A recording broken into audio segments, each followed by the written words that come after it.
Once upon a time, in the heart of the African savanna, there lived a magnificent bird named Keku.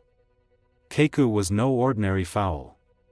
His feathers shimmered with the colors of the sunset, and his crow echoed through the vast plains like a melody. The other birds admired Keku's beauty and were envious of his striking appearance. Among the envious onlookers was a cunning eagle Azebo named Azebo.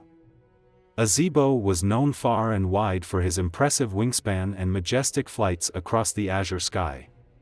However, despite his aerial prowess, Azebo harbored a burning jealousy for Keku and his splendid plumage. One day, as the sun dipped below the horizon and the stars adorned the night sky, the birds of the savanna gathered for their nightly assembly.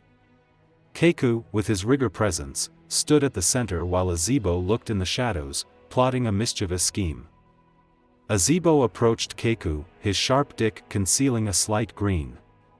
"Greetings, Keku," he said, feigning admiration. "Your feathers are truly splendid. I have traveled far and wide, but none compared to the beauty that adorns you."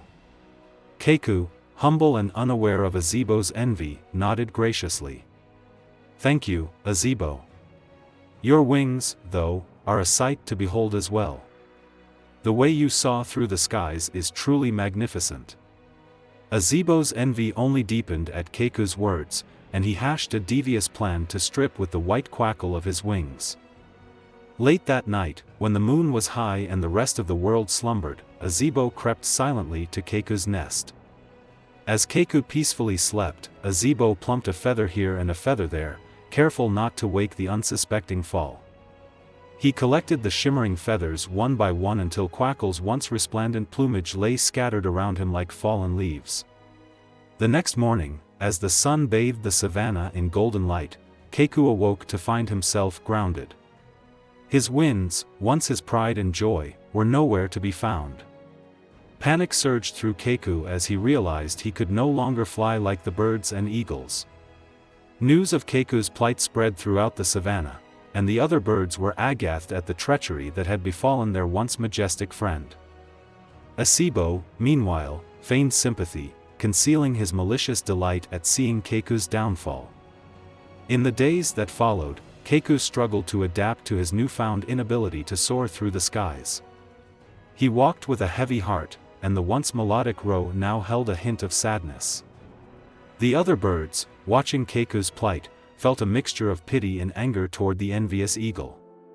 One day, a wise old owl named Aqua approached Keku with a knowing glint in her eyes.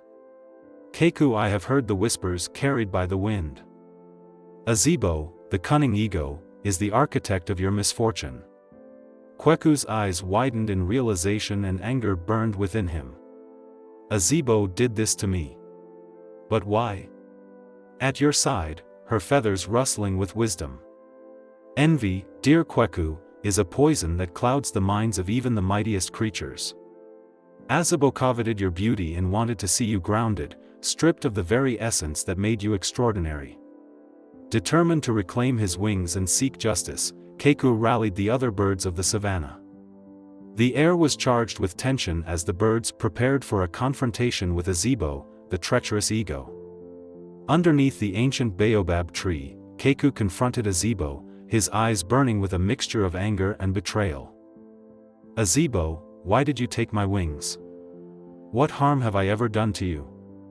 Azebo, caught off guard, stammered in an attempt to justify his actions. I wanted to experience the beauty of your plumage for myself. I didn't mean for to lose your ability to fly." The other birds, angered by Azebo's feeble excuse, demanded justice. The wise old owl, Aqua, spoke with authority. "Azebo, your envy has brought shame upon the skies. To restore balance, you must find a way to return Keku's wings and learn the true meaning of humility." Realizing the gravity of his actions, Azebo nodded solemnmente. "I will do whatever takes to make amends." Guided by a newfound sense of humility, Azebo embarked on a journey to seek the legendary healer, Amoni, who resided on the highest peak of the Mountains of Harmony. Amoni was known for her wisdom and ability to mend wounds, both physical and spiritual. The journey was arduous, with Azibo facing treacherous terrain and battling his own demons along the way. But as he reached the summit and stood before Amoni, he felt a transformation within him. Amoni, sensing the sincerity in Azibo's heart, agreed to help. With a wave of her wind, Amoni cemented a mystical potion that shimmered like the morning dew. "This potion will mend the wounds caused by your envy," she said. "But remember, true redemption lies in the lessons you learn from this experience." Azibo, filled with gratitude, carried the potion back to the savannah. The other birds watched cautiously as Azibo approached Keku, his heart heavy with remorse. With a solemn apology, Azibo applied the potion to Keku's wing stamps, and a magical glow enveloped a once crippled fowl. To the astonishment of awe, Keku's wings began to regrow, more vibrant and magnificent than ever before. The air filled with the melodious sound of the rejuvenated fowl as he stretched his wings, ready to take flight once again. Azibo, humbled by the experience, bowed before Keku. "I am truly sorry for the harm I caused, Keku. May your wings carry you to new heights, and may you forgive a foolish eagle's envy." Keku, now understanding the destructive power of jealousy, nodded graciously. "May we all learn from our mistakes and soar above the clouds, free from the chains of envy?" And so, the savannah witnessed a remarkable transformation.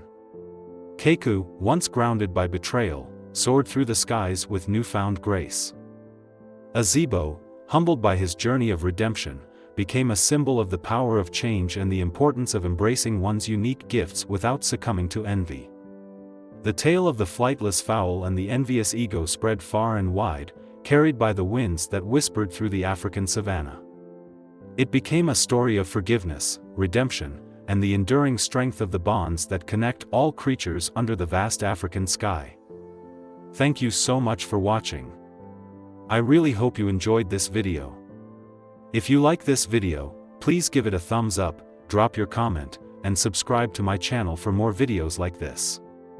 Thanks again for watching, and I'll see you next time.